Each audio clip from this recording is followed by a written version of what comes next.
Manual de Estudios Bíblicos. Conocimientos fundamentales de la doctrina cristiana. Lección número 23. Acerca de la Trinidad.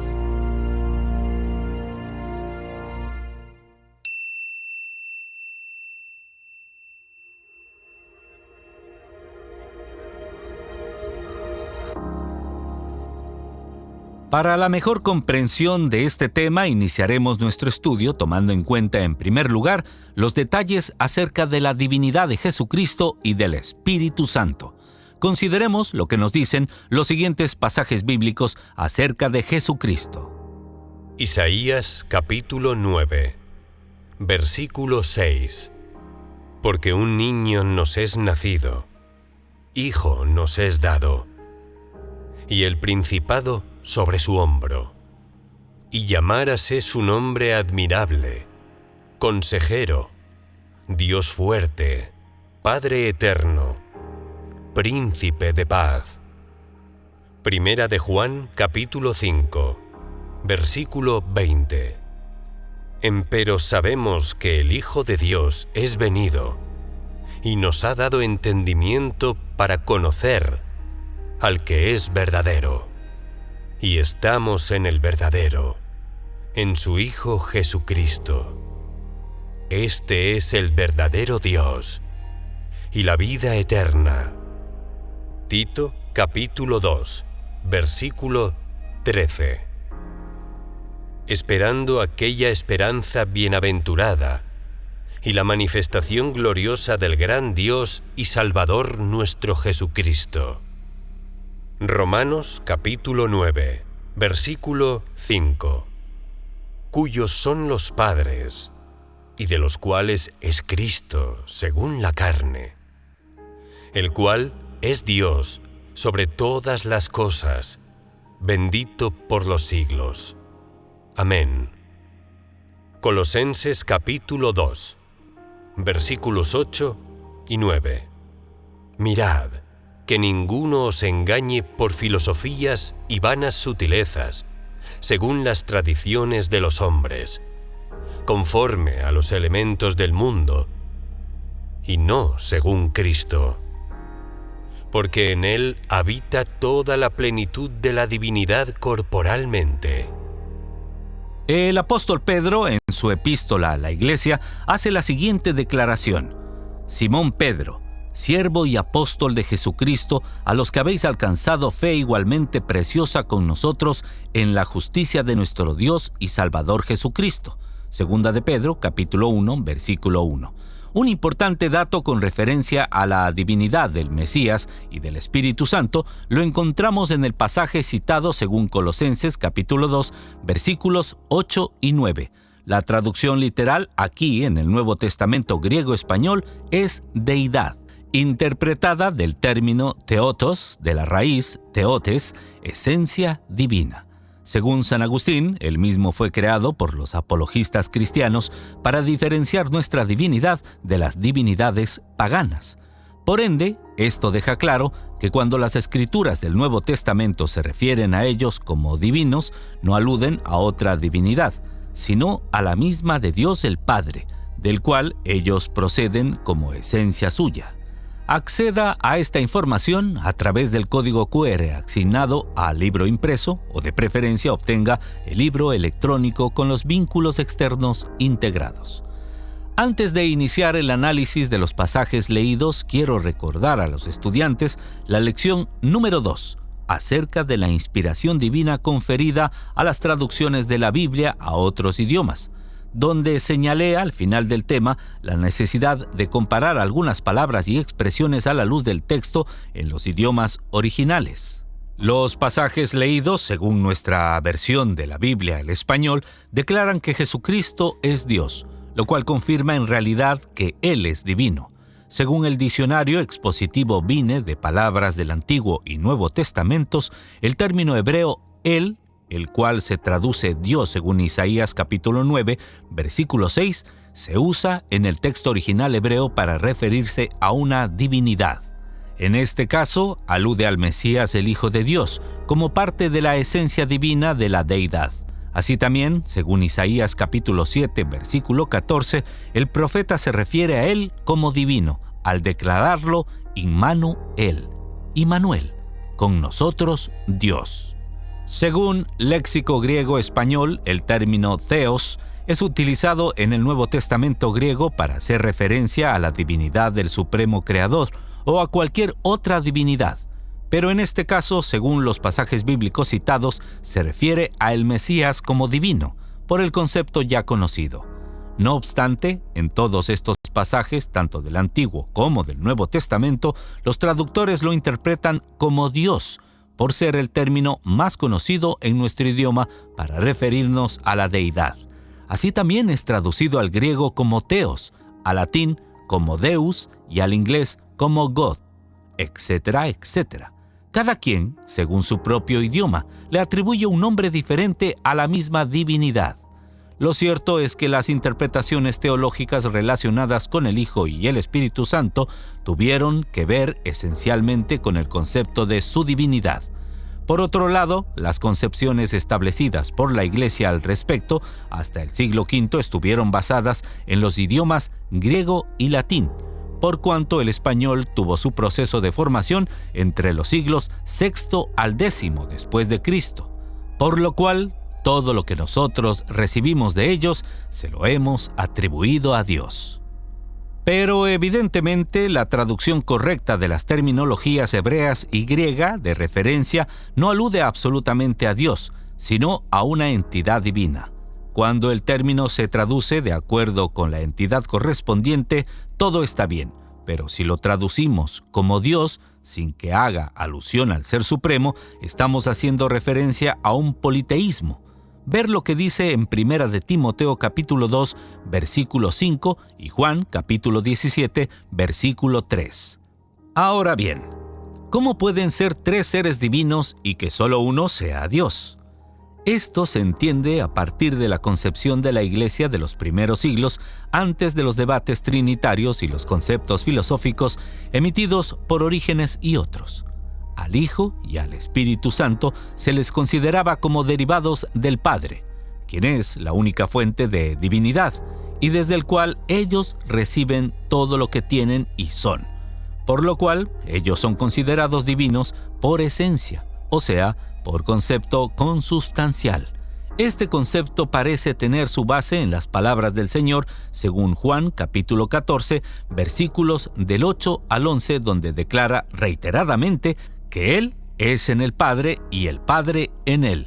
De igual manera, según Zacarías capítulo 12, versículo 10, el mismo Dios dice: «Y mirarán a mí, a quien traspasaron», lo que indica claramente que el Hijo está en el Padre y el Padre en Él, como una inmanencia recíproca. Vea derivados del Padre a través del código QR asignado en el libro impreso, o de preferencia vea el libro electrónico con los vínculos externos integrados. Sin embargo, esta idea le confiere un carácter de pluralidad a la divinidad, aunque no sea una diversidad de dioses. Y esto parece ir en contra de lo que dice el mismo Dios según Deuteronomio, capítulo 6, versículo 4, que Él es uno. No obstante, algo muy curioso y significativo acerca de lo cual han hecho énfasis muchos teólogos está relacionado con las evidencias que nos aporta el análisis gramatical del texto hebreo. Según la explicación de auténticos conocedores del lenguaje, en dicho idioma se usan dos términos diferentes para indicar el significado de uno. Véalo en el libro impreso o de preferencia en el libro electrónico con los vínculos externos integrados. A continuación, citaré algunos de los pasajes del Antiguo Testamento al compararlos con otros del Nuevo, nos ayudarán a entender con toda claridad que la divinidad ha mantenido siempre un definido carácter de pluralidad. Consideremos las referencias siguientes. Génesis capítulo 1, versículos 26 y 27. Y dijo Dios: «Hagamos al hombre a nuestra imagen, conforme a nuestra semejanza. Y creó Dios al hombre a su imagen. A imagen de Dios lo creó. Varón y hembra los creó». Génesis capítulo 3, versículo 22. Y dijo Jehová a Dios: He aquí el hombre es como uno de nos, sabiendo el bien y el mal. Nótese que en el versículo 26 leído dice: hagamos al hombre. Quiere decir que éste fue hecho por más de una persona. Y cuando dice a nuestra imagen, conforme a nuestra semejanza, está indicando que el hombre fue hecho a la imagen y semejanza de más de una persona. Observen que según el versículo 27, el hombre fue creado por Dios y fue hecho a su imagen. Véase también el uso del plural, nos, reflejado en la cita de Génesis capítulo 3, versículo 22. Acceda al texto bíblico a través de los vínculos integrados en el libro electrónico. Tomemos en consideración ahora el siguiente pasaje de las Escrituras. Génesis capítulo 11, versículo 7. Ahora pues, descendamos y confundamos allí sus lenguas, para que ninguno entienda el habla de su compañero. En este pasaje bíblico se refleja también en forma muy clara el uso del plural en la acción tomada por Dios cuando dice: descendamos y confundamos allí sus lenguas. Todo esto nos da a entender que Dios ha estado representado por más de una persona, aún desde el principio. Comparemos los pasajes anteriores con los siguientes. Juan, capítulo 1, versículos 1 al 3, 10 y 14. En el principio era el Verbo, y el Verbo era con Dios, y el Verbo era Dios. Este era en el principio con Dios. Todas las cosas por Él fueron hechas, y sin Él nada de lo que es hecho fue hecho. En el mundo estaba, y el mundo fue hecho por Él, y el mundo no le conoció. Y aquel Verbo fue hecho carne, y habitó entre nosotros, y vimos su gloria, gloria como el unigénito del Padre, lleno de gracia y de verdad. Vea detalles acerca del Verbo en el apéndice al final del tema, disponible en el libro impreso y en el libro electrónico. Consideremos ahora el siguiente pasaje de las Escrituras. Juan, capítulo 17, versículo 5. Ahora pues, Padre, glorifícame tú cerca de ti mismo, con aquella gloria que tuve cerca de ti, antes que el mundo fuese. Tomemos en consideración ahora el siguiente pasaje. Génesis capítulo 1, versículos 1 y 2. En el principio creó Dios los cielos y la tierra estaba desordenada y vacía, y las tinieblas estaban sobre la haz del abismo, y el Espíritu de Dios se movía sobre la haz de las aguas. La comparación de estos pasajes bíblicos con los anteriores nos proporciona un claro reflejo de que las únicas personas a quienes se les atribuye participación en las actividades creativas del universo, juntamente con Dios el Padre, son el unigénito Hijo de Dios, el Mesías, y el Espíritu de Dios, el Espíritu Santo. Especialistas en el idioma del texto original exponen que el término del cual se traduce Dios en cada uno de los versículos relacionados con la creación del universo según Génesis capítulo 1 es Elohim. Afirman que esta palabra no es un nombre personal, sino un título y atributo que expresa autoridad y juicio. Alegan que el hecho de que la palabra Elohim esté en forma plural no significa necesariamente que se trate de varias personas o un conjunto de personalidades. Esto lo vemos en el caso de Moisés, según Éxodo capítulo 4, versículo 16 y capítulo 7, versículo 1, quien no fue más que una persona. Sin embargo, obtuvo el cargo de ser Elohim ante el rey de Egipto. Afirman que el término Elohim tiene que ver con la autoridad en abundancia y un conjunto de poderes para afirmar su voluntad. Elohim reúne en sí todas las fuerzas infinitas y eternas. Sin embargo, esto no es una prueba de que el evento de la creación del universo se haya llevado a efecto absolutamente por el Padre. Esto lo confirma la expresión referida por el mismo Dios cuando dijo: hagamos al hombre a nuestra imagen, conforme a nuestra semejanza, cuando expresó, he aquí el hombre como uno de nos, y cuando dijo, ahora pues descendamos y confundamos allí sus lenguas. ¿Con quién hablaba Elohim cuando dijo todo esto? En las Escrituras no se hace alusión a nadie más que pudiera haber tenido participación en dicha actividad creativa, sino al Mesías el Hijo y al Espíritu Santo, a los cuales, según lo revela nuestro estudio, se les confiere también el título de Elohim. Consideremos ahora los primeros reflejos de las menciones hechas por los apóstoles acerca de ciertas actividades en conjunto relacionadas con la pluralidad de personas concebida en la deidad. Al respecto, apreciemos los siguientes pasajes de las Escrituras. Tito, capítulo 3, versículos 4 al 7. Mas cuando se manifestó la bondad de Dios, nuestro Salvador, y su amor para con los hombres, no por obras de justicia que en nosotros habíamos hecho, mas por su misericordia nos salvó, por el lavacro de la regeneración y de la renovación del Espíritu Santo, el cual derramó en nosotros abundantemente por Jesucristo nuestro Salvador, para que, justificados por su gracia, seamos hechos herederos, según la esperanza de la vida eterna. Segunda de Corintios capítulo 13, versículo 13. La gracia del Señor Jesucristo, y el amor de Dios, y la participación del Espíritu Santo sea con vosotros todos. Amén.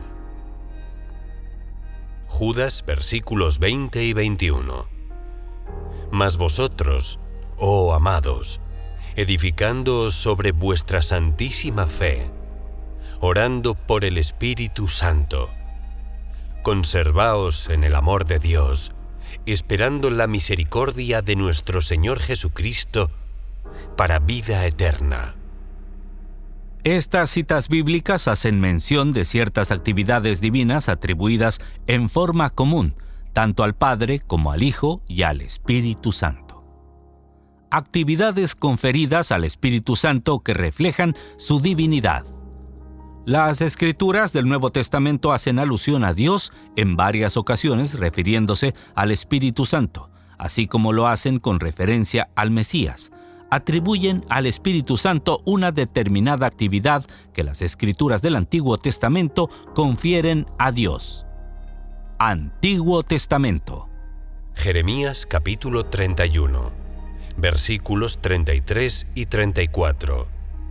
Mas este es el pacto que haré con la casa de Israel después de aquellos días, dice Jehová.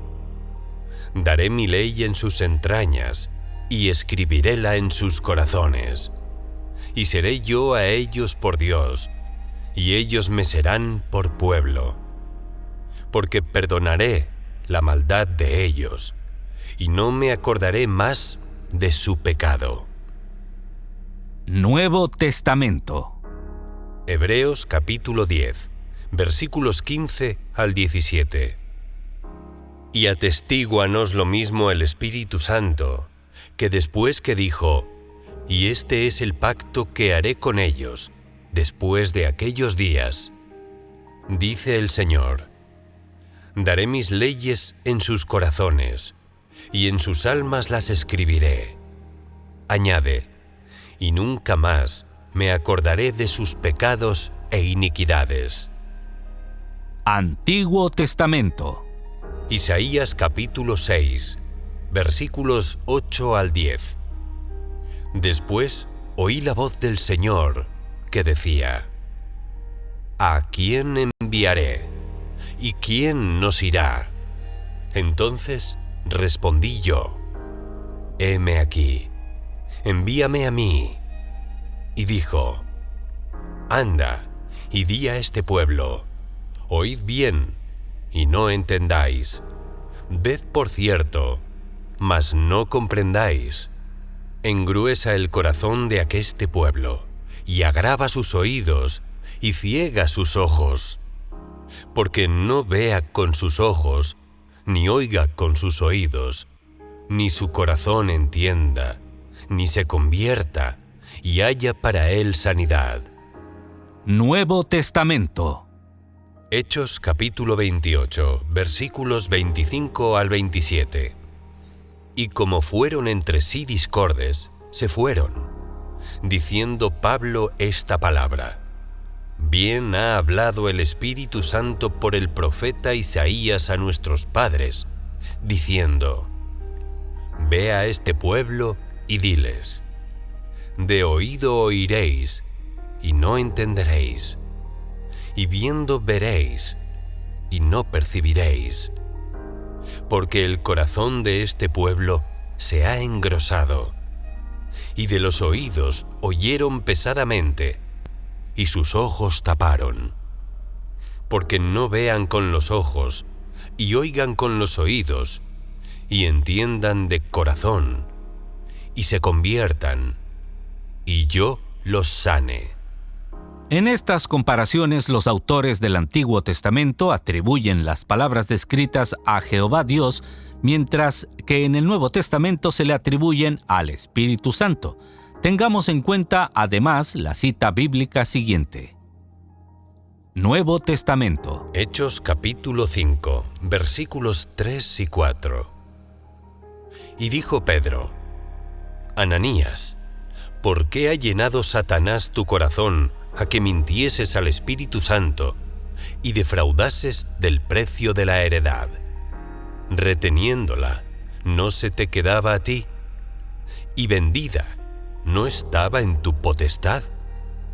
¿Por qué pusiste esto en tu corazón?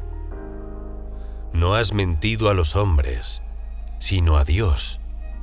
En este pasaje se deduce que el apóstol Pedro debió haberse referido al Espíritu Santo como la divinidad, por cuanto en el texto griego está traducido como Theos y al español como Dios, para lo cual él debió haber hecho uso del término Elohim. Evidentemente, la concepción de la divinidad del Padre revelada en el Hijo y el Espíritu Santo, según la apreciación de este estudio, fue lo que dio lugar al desarrollo del pensamiento trinitario en la Iglesia de los primeros siglos sucesivos a la conclusión de los escritos apostólicos. Auténticos datos históricos dicen que la primera evidencia de su origen tuvo lugar en la palabra trias, cuya traducción latina es trinitas. Fue primeramente encontrada en Teófilo de Antoquia cerca del año 180 después de Cristo, y aunque se afirma que ya este término era usado antes de su tiempo, no obstante más tarde aparece en su forma latina de trinitas en Tertuliano. Pero en el siglo siguiente la palabra tiene uso general. La misma se encuentra en muchos pasajes de los escritos de Orígenes, compuestos entre los años 260 y 270 después de Cristo, donde escribe lo siguiente: Por lo tanto, no hay nada creado, nada sujeto a otro en la Trinidad. Tampoco hay nada que haya sido añadido como si alguna vez no hubiera existido, pero que ingresó luego. Por lo tanto, el Padre nunca ha estado sin el Hijo, ni el Hijo sin el Espíritu. Y esta misma Trinidad es inmutable e inalterable por siempre. La idea concebida es que, aunque solo hay un Dios único y verdadero, la deidad está integrada por la unidad de los tres seres divinos, que según la declaración de Orígenes son coeternos y coiguales, en divina perfección y en esencia, de una misma naturaleza y una misma sustancia. No obstante, según datos de la Enciclopedia Católica, varios padres de la Iglesia, incluyendo los del Concilio de Sárdica, en su carta sinodal trataron las palabras de nuestro Señor según Juan capítulo 14, versículo 28, porque el Padre mayor es que yo. Además de ello, en varios pasajes del Nuevo Testamento, el Hijo de Dios declara la supremacía del Padre y su total dependencia de Él. Juan capítulo 8, versículo 28. Capítulo 5, versículo 19 y Mateo capítulo 24, versículo 36. Ver además 1 Corintios capítulo 11, versículo 3, entre otros. A pesar de ello y de una serie de reconocidos opositores, el concepto de la Trinidad terminó siendo adoptada como parte de la liturgia de la Iglesia en el siglo IV, según las definiciones dadas acerca del Hijo en el Concilio de Nicea 325 después de Cristo, así como en Constantinopla 381 después de Cristo, donde se indicó que el Espíritu Santo es adorado y glorificado junto con Padre e Hijo, sugiriendo que era también consubstancial a ellos. Este gran misterio de la existencia de tres seres divinos como integrantes de la deidad pareciera tener su razón de ser en el hecho de que, habiendo concebido Dios desde la eternidad misma sus propósitos para con el hombre, sabiendo el trágico proceso por el que éste tendría que pasar, vio la necesidad desde la infinitud del tiempo de manifestarse a él en tres diferentes etapas o dispensaciones, lo cual era necesario hacer también a través de tres diferentes personas, en una perfecta representación del mismo Dios. De manera que, según el concepto de la teología, en la primera dispensación, Dios el Padre trató directamente con el hombre, mientras que en la segunda trató con él a través del Hijo, debido a la necesidad de su redención. Sin embargo, en la tercera dispensación nos ha tratado a través del Espíritu Santo, mediante la maravillosa obra renovadora en nuestros corazones para nuestra conversión, complementando así el plan de la salvación previsto para la humanidad. Evidentemente, el concepto trinitario de la Iglesia cristiana, sea o no de la aceptación de muchos, tuvo su origen en las diferentes declaraciones expuestas en las Sagradas Escrituras. Según nuestro estudio realizado, y nada tiene que ver con las ideas de las trinidades paganas, como la Trinidad egipcia, la Trinidad babilónica y la Trinidad asiria. Vea relevantes detalles acerca del verbo en el libro impreso o de preferencia en el libro electrónico.